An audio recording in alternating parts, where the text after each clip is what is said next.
Hello everybody and welcome. In this video I'm going to show you how to delete all Google Photos on your Android.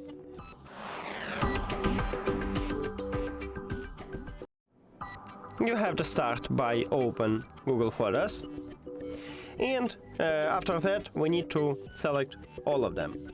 Firstly, I recommend to click at the three dots and change sorting to months, and also enable stack similar photos. Now we can quickest select our photos and delete them. So just select all of them,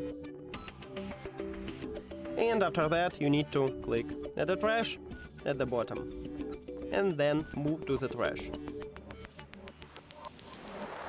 Then go to collections and you need to click at the trash here at the top. Now we can permanently delete it. So just click at the three dots and then empty trash. Or you can click at the select and select all of them, or click right here delete all. And then you just tap delete permanently and it will permanently delete your photos. That's it.